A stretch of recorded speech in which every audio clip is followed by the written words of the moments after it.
Chapter 16. They emerged from Holly's secret alleys into a back street. The city was louder here. Varjak could hear the shrieks and roars of those mental monsters close by. There were people too, their long striding shadows flickering on the walls and their shoes click-clacked on the pavement. "Keep your head down," said Holly, as they made their way through the black, rain-soaked streets. "Don't get seen. You can't be too careful in this part of town." "This is where lots of vanishings happened," added Tam. That word again. Vanishings. Everybody seems to be talking about it. "What's a vanishing?" said Varjak. "It happens all over the city," Tam whispered, "but especially here. One day a cat's there, the next they're gone, with no trace, nothing, just gone, vanished." Her brown eyes closed in dread. "Some say it's her." Varjak smiled and looked at Holly, expecting that she'd make a joke of it, but even Holly's tail swished anxiously. "The truth is, no one knows," she said, black and white fur prickling. "It's another reason why Ginger and his gang are so edgy right now. They've lost a lot of good cats. Who's next? That's the question." The question made Varjak think about home. Who'd be next for the gentleman and his cats now the elder Paw was gone? He shivered at the thought. The world had come from, and this world outside was so different. The gentleman and the blues meant nothing here. The Contessa's house had no gangs or vanishings. Was he all that connected to the two worlds? So, who was he, and where did he belong? He couldn't go home without a dog. That much he knew. What would it take to make a new life outside? "Maybe I should join in a gang," mused Varjak. In a gang, it wouldn't matter that he wasn't a proper Mesopotamian blue, or that he'd failed his family. No one would know. They wouldn't care. He could be himself. He could be part of something. He could even have friends. "Gangs are always pushing you around, telling you what to do," said Holly. "It's nothing but, 'Yes, boss,' this, and 'Yes, boss,' that." "My gang would be different," said Varjak. "You could do what you liked in my gang." "And who's going to be in this gang with you?" "Well, there's you two, and me. That's a start." "Sounds fun," said Tam. Holly laughed. "Ah, you think so? And what about the small problem that one of our gang doesn't have a clue what he's doing?" Varjak stopped and looked up straight. "There were 5 of them," he protested. "I don't mean that. I mean, well, everything. Everything you need to know to survive in this city. How do you find food and shelter? How do you stay out of trouble? How to—" "I can't find food. I'm a hunter." He knew she didn't believe him, but he could stop now. "I'm the greatest hunter in this world."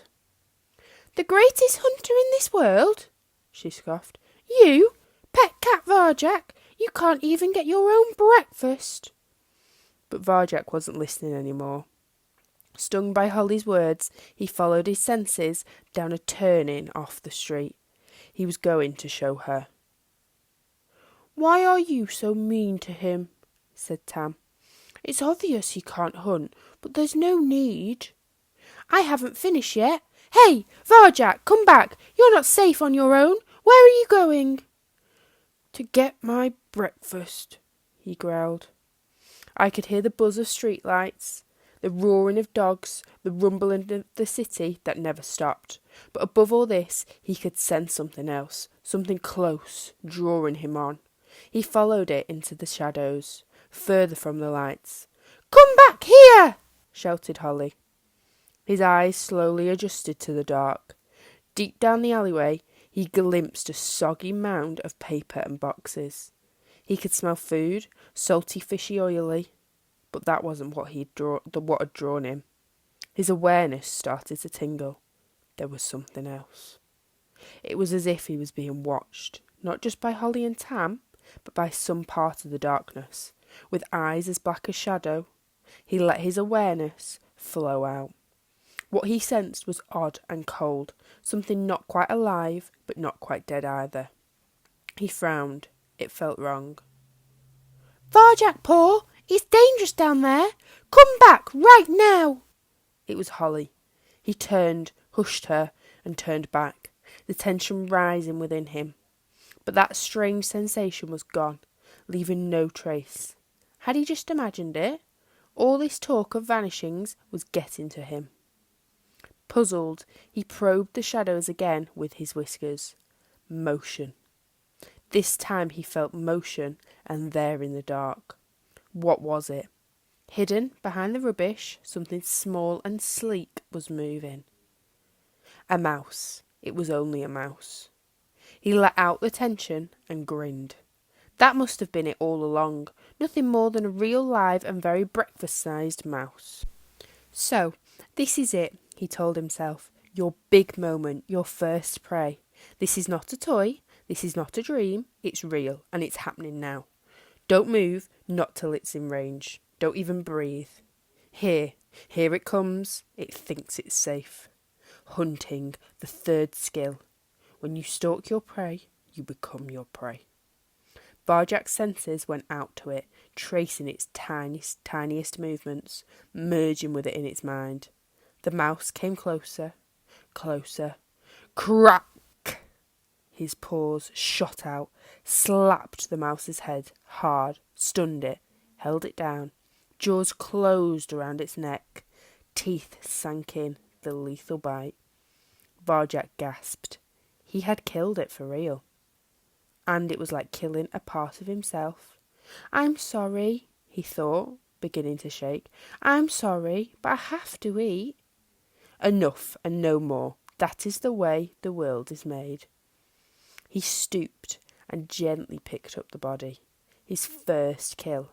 He gave silent thanks and crunched into his breakfast. It was strange on the outside. It looked and even smelled like that toy mouse back in the Contessa's house. But as soon as he bit into it, he knew this was something new. It tasted so different to anything he'd eaten before. Real food, fresh and warm.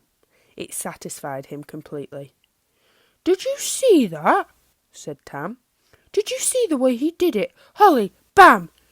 It never had a chance." "I saw it," said Holly. "Wasn't it something?" beamed Tam. "Where did you learn to do that, Varjak? Will you teach me?" "Actually," he admitted, "that was my first time." Holly nodded. "I thought it might be. Still, I've seen worse, a lot worse." She winked. "Maybe you're not as useless as you look, Mr. Paw." Varjak smiled. He'd never have to rely on people again. He was a hunter now. He had the third skill. Tam's nostrils twitched. "What's that smell?" she said. Varjak and Holly sniffed the air. The alley curved away into complete darkness, and that salty, fishy tang was coming from a place they couldn't see, further down. The scent reminded Varjak of the gentleman's caviar. Another thing he'd never have to eat. "It smells great," said Tam. "I'm going after it." "I wouldn't," warned Holly. "We're too near Ginger's turf. You don't want to risk it. Wait for the park." Tam licked her chops. "At least it's not her territory, and it smells so good, Holly. There's no one else around. It'll be okay. Come on, Varjak, let's eat." "You really liked that smell?" he said. "It's already dangerous here," said Holly. "I'm not going any further." "You killjoy," muttered Tam. "Holly knows best. Holly always knows best." "It's true, I do." "Well, I bet there's nothing to eat in the park," said Tam. "So there." She was right. The park had been picked clean already. They would find no food at all. They came away hungry, except for Varjak Paw.